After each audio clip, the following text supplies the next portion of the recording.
Bonjour à tous d'abord. Et vous voyez que j'ai toujours quelques petits ennuis au niveau de mon dos, donc il va falloir accepter ma position inhabituelle, le fait d'être resté assis. C'est en fait plus confortable aussi. J'espère que ça ne vous gênera pas. Le texte donc que Jean-Yves vient de lire, cet enseignement de Jésus, ça fait partie de ces 7 enseignements que Jésus va donner au cours de son ministère pour expliquer ce qu'il est venu faire. Vous savez, ces 7 enseignements qui commencent tous par « Je suis ». Je suis la lumière du monde, je suis le bon berger, je suis le pain de vie, enfin, voilà, 7 comme ça. Je suis la vraie vigne, ou le vrai cep, ça dépend un peu des traductions, d'accord? C'est le dernier de ces 7 enseignements. C'est une image qui nous parle. La France est un pays vinicole, et nous savons ce que c'est que la vigne et le raisin. Alors qu'il est en train de partir, c'est tout à la fin de son ministère, pour aller vers Gethsémanée, pour aller vers son sacrifice. C'est à ce moment-là qu'il enseigne qu'il donne cet enseignement à ses disciples.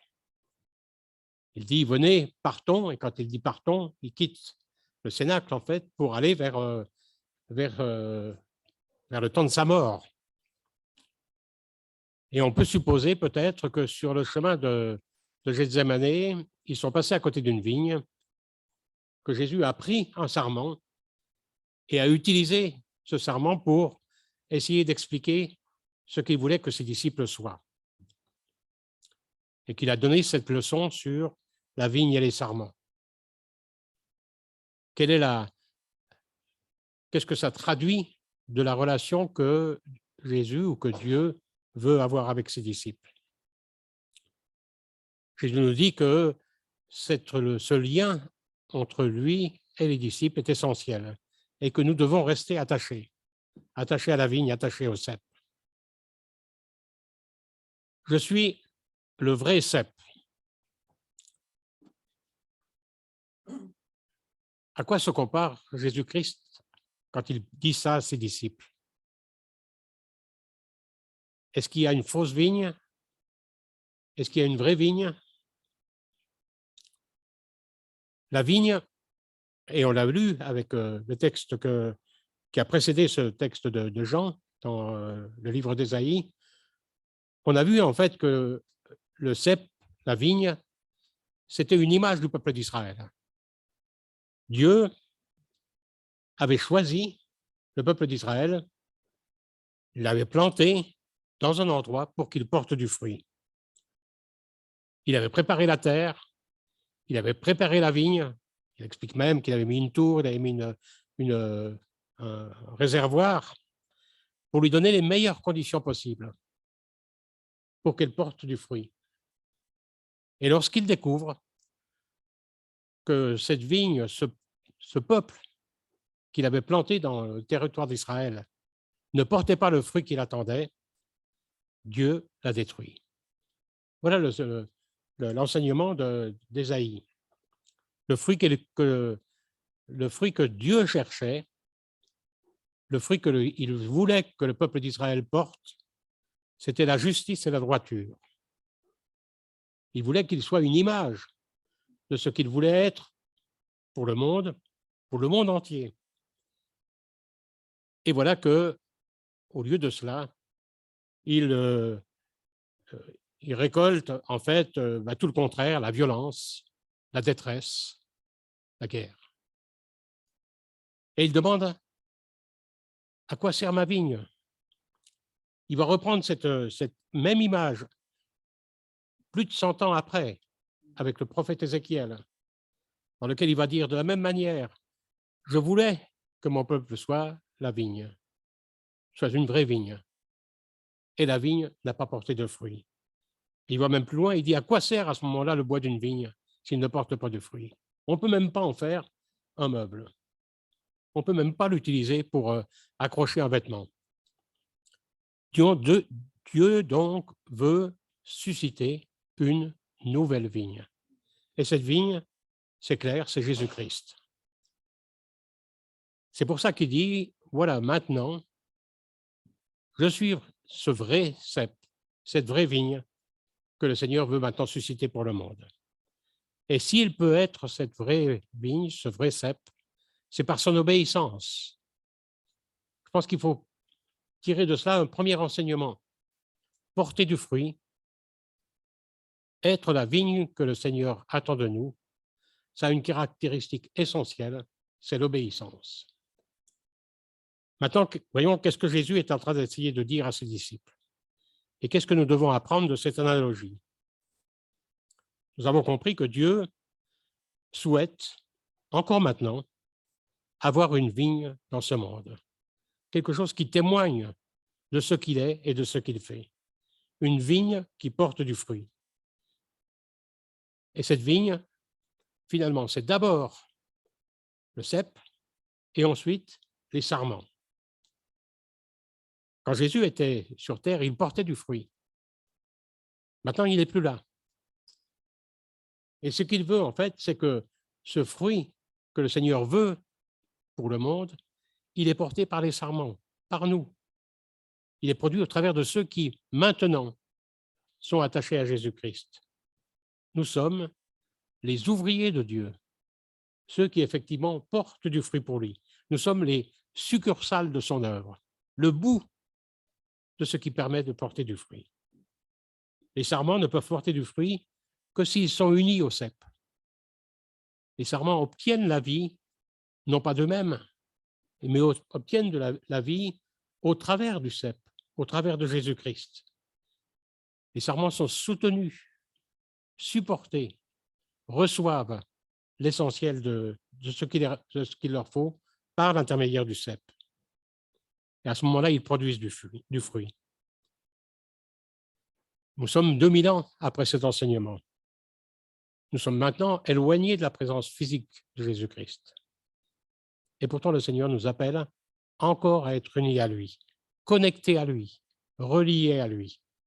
Et ainsi, nous pouvons continuer à porter du fruit au travers de ce lien entre lui et nous.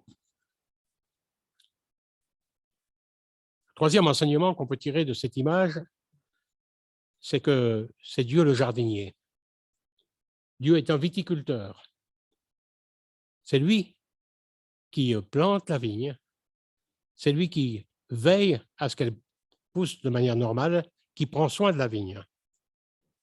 Et comme Jean-Yves l'a signalé dans sa prière, les branches, les sarments doivent être régulièrement nettoyés, taillés.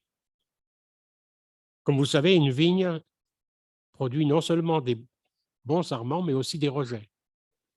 Et il est nécessaire que le vigneron, de temps en temps, taille, élague, enlève ce qui n'a pas besoin ce qui ne porte pas de fruits. Enlève des feuilles en excès. Si on les laisse pousser, ils prennent l'ensemble de l'énergie de la vigne et elle ne porte plus de fruits. Une branche peut sembler feuillue et verte, active, mais pour le vigneron, c'est un signe qu'il faut la tailler. Il faut que le sarment lui-même porte du fruit. L'élagage pour lequel Jean-Yves a prié, ça peut être douloureux dans la vie du chrétien. Mais il faut accepter cette idée qu'il est parfois nécessaire que Dieu enlève des choses dans notre vie pour que nous puissions porter du fruit. Quand on regarde le moment le plus fructueux de la vie de Jésus-Christ, celui où le fruit a été le plus évident, c'est quand? C'est quand il était sur la croix. Et quand nous réalisons cela, que le moment où Jésus-Christ a porté le plus de fruits, c'était quand il était cloué à la croix, dans la souffrance, dans les difficultés, même parfois dans le doute. Mon Dieu, pourquoi m'as-tu abandonné? C'est à ce moment-là qu'il a porté le plus de fruits. Et nous comprenons donc que ce processus douloureux peut être nécessaire parce qu'il est la condition pour que nous puissions porter du fruit, pour que nous puissions nous améliorer et porter de plus en plus de fruits. Quel est le fruit que le Seigneur veut que nous portions? Le fruit, d'abord, c'est ce qui est produit par la sève que le sarment reçoit de la vigne. Nous n'avons qu'à revenir à Ésaïe 5 que nous avons lu pour comprendre. Comprendre que le Seigneur attend dans notre vie les choses qu'il attendait du peuple d'Israël, d'être des vrais témoins de ce que Dieu fait et de témoigner les valeurs que Dieu voulait pour son peuple. La droiture, la justice, l'amour, la vérité. Il est nécessaire que nous puissions démontrer ces qualités à ce monde. Dieu attend un fruit d'abord au fond de nous-mêmes. C'est en nous d'abord que ce fruit va exister, dans notre cœur. Et l'apôtre Paul nous explique ce que c'est que ce fruit. Galates 5. L'amour, la paix, la joie, la patience, la bonté, la fidélité, la douceur, la maîtrise de soi. Voilà les fruits que le Seigneur attend de chacun de nous. De chacun de nous. Le fruit que Dieu recherche en nous, finalement, c'est quoi? C'est que nous puissions ressembler à Jésus-Christ. De ressembler, Seigneur, c'est mon espoir suprême. Ressembler à ce qu'il est. Ce que Dieu recherche dans chacun des chrétiens aujourd'hui, c'est cela. Que nous puissions ressembler de plus en plus à Jésus-Christ.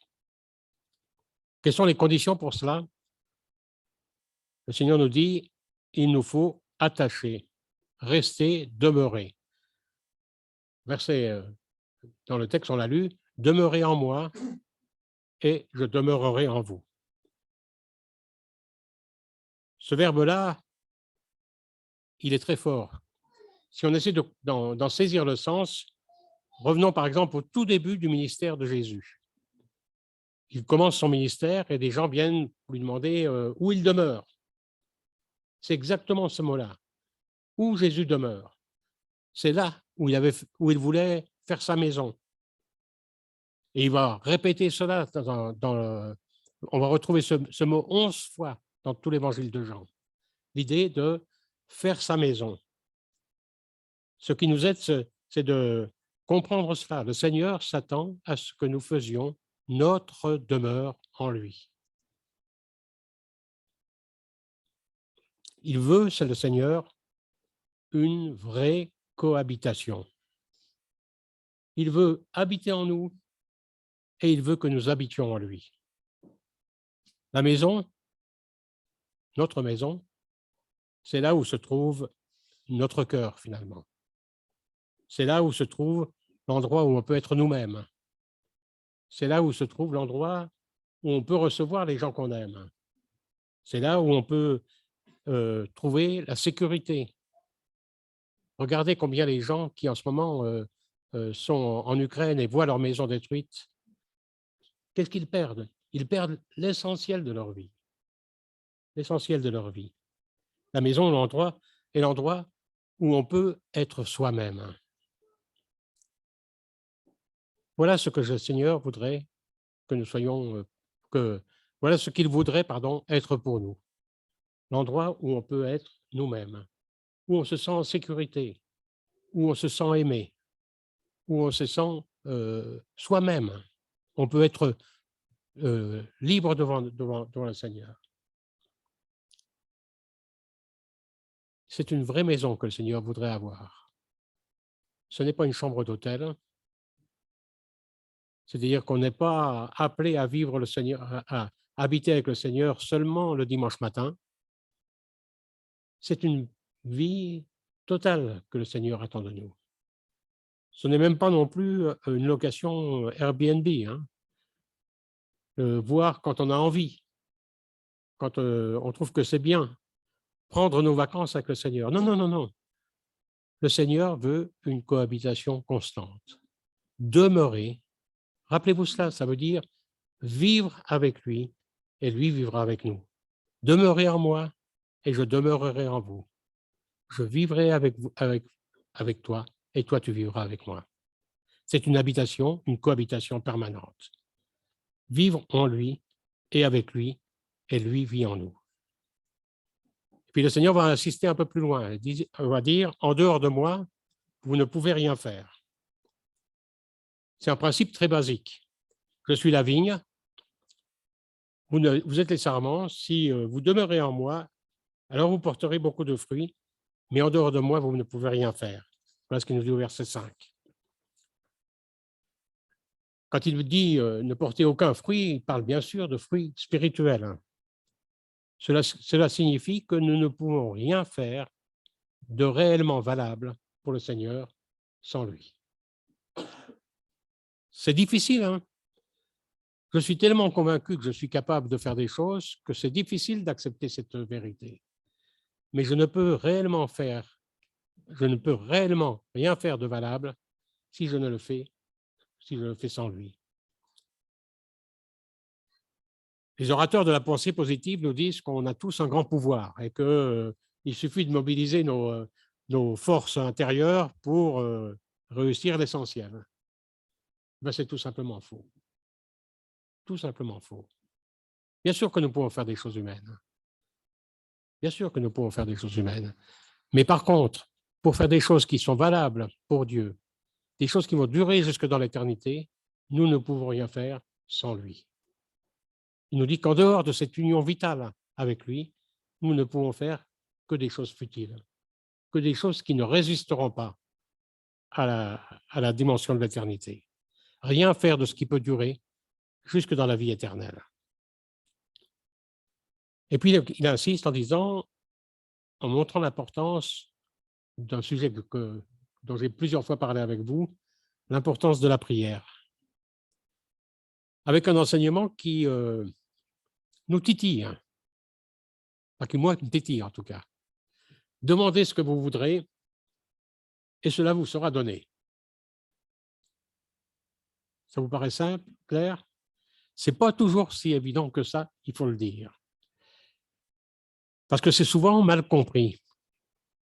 Et c'est souvent pour nous source de frustration. Mais Seigneur, écoute, je t'ai demandé ça et je ne l'ai pas.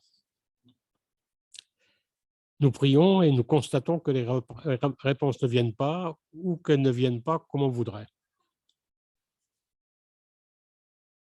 Le fait est que la prière n'est pas le moyen d'amener Dieu à faire ce que nous voulons.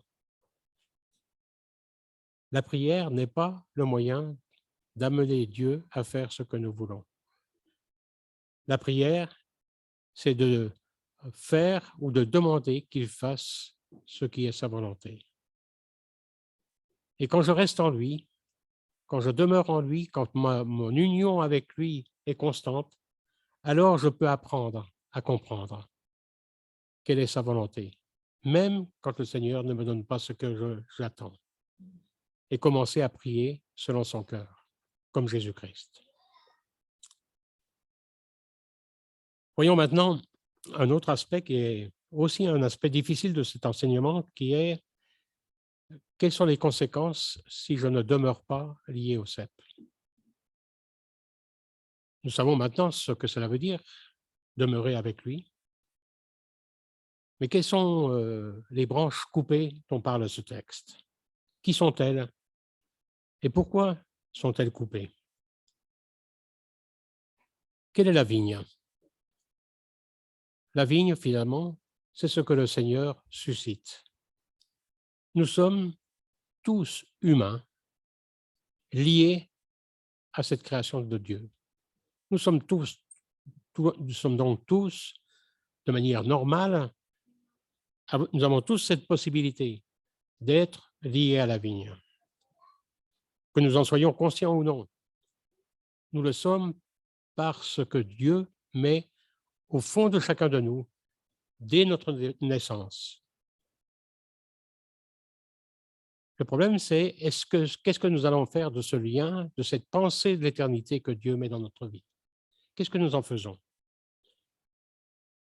Quand Jean-Baptiste commence son ministère, il s'installe dans le désert et des Sadducéens, des pharisiens s'approchent et veulent recevoir le baptême de Jean-Baptiste.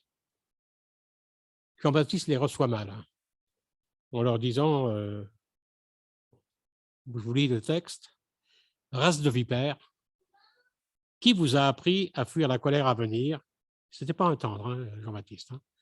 Produisez donc du fruit digne de la repentance. Et puis il va plus loin, il dit, « Déjà la cognée est mise à la racine des arbres. Tout arbre qui ne produit pas de bons fruits sera coupé et jeté au feu. » On voit donc que les conséquences de ne pas rattacher ou de ne pas saisir l'importance d'être attaché au cep, quelles sont les conséquences de ça? Elles sont graves. La loi du vigneron, de la viticulture, exige qu'une branche stérile qui ne porte pas du fruit soit coupée et qu'elle ne diminue pas la fécondité de la vigne. Vivre en Christ, c'est s'attacher à sa vie, s'attacher à ce qu'il veut. Et si nous ne nous attachons pas à lui, Dieu va nous couper, nous donner, nous faire perdre le bénéfice de ce lien avec le cep, avec lui-même. Porter du fruit, voilà ce que le Seigneur attend de nous. Si vous portez beaucoup de fruits, c'est ainsi que mon Père sera glorifié et que vous serez mes disciples. Je vois que le temps passe. Je vais pousser un petit peu et arriver à la conclusion. Peut-être quand même dire après que si vous continuez le texte, vous allez voir une série de conséquences de cette union que le Seigneur veut avec lui, rester attaché à lui. Je voulais dire simplement, excusez-moi, c'est avant, la possibilité de bénéficier de manière constante de l'amour de Dieu pour nous. Première conséquence. Deuxième conséquence, de garder ses commandements. Troisième conséquence, de recevoir et vivre sa joie. Quatrième conséquence, de vivre l'unité. C'est aussi une des conséquences du lien avec Jésus-Christ. Et la cinquième conséquence, que je ne vais pas développer, c'est faire de Jésus son ami. Avoir Dieu pour ami, marcher main dans la main. Donc j'arrive à ma conclusion. Et pour conclure ce message, j'aimerais vous reprendre avec vous un récit. Un récit que vous connaissez certainement. Jésus arrive dans le village de Béthanie, où il a des amis. Des amis qui ont une maison et qui le reçoivent. Parmi ses amis, il y a deux femmes. L'une s'appelle Marthe et l'autre s'appelle Marie. Vous connaissez l'histoire et vous savez que quand Jésus arrive, Marthe court à la cuisine pour préparer la manière de bien recevoir Jésus, alors que Marie se met aux pieds de Jésus et l'écoute. Elle écoute simplement ce que le Seigneur est en train de dire. Et comme vous savez, Marthe est exaspérée. Et elle se tourne vers Jésus en disant, « Écoute, tu pourrais peut-être demander à Marie qu'elle vienne me donner un coup de main pour préparer ce que je dois faire. » Et vous savez ce que Jésus lui dit? « Marthe, Marthe, tu t'inquiètes et tu t'agites pour beaucoup de choses. Une seule chose est nécessaire. Une seule chose est nécessaire. Marie a choisi cette chose nécessaire. Elle a choisi la bonne part qui ne lui sera point ôtée. » Voilà ce que signifie demeurer en lui. Voilà ce que le Seigneur veut dire quand il dit « Demeurez en moi et je demeurerai en vous ». Être à ses pieds, bénéficier de sa présence, bénéficier de ce qu'il veut nous dire, bénéficier de simplement sa proximité, de sa relation. Voilà ce que le Seigneur considère comme essentiel. Si vous partez d'ici après ce culte, en croyant ou en continuant à croire que porter du fruit, c'est réaliser quelque chose pour le Seigneur, j'aurai raté mon enseignement. Si vous considérez que Jésus-Christ est celui auquel il faut s'approcher pour qu'il nous donne, et non si on n'a pas réussi à comprendre que le vrai don, c'est lui-même, c'est lui qui se donne à nous, bien de nouveau, j'aurais raté mon enseignement. Porter du fruit, c'est vivre pleinement la communion avec le Seigneur. Vivre avec lui, demeurer en lui. Marie a choisi la meilleure part. Elle a choisi de demeurer, de rester attachée au Seigneur, de jouir de sa présence. Porter du fruit, c'est avoir soif de la présence du Seigneur, car c'est lui qui agit dans nos vies. C'est seulement par lui que nous pouvons avoir un vrai témoignage. Nous sommes conviés ce matin à tout faire pour demeurer dans la présence du Seigneur, à ne pas hésiter à enlever ce qui peut perturber ma relation avec le Seigneur, pour pouvoir recevoir pleinement sa vie. Ainsi, nous pourrons porter du fruit, et un fruit qui va glorifier le Seigneur. Un fruit qui montre aussi la réalité de sa présence. Être témoin, c'est cela, c'est porter un fruit qui démontre la réalité de la présence de Dieu dans ce monde. Amen.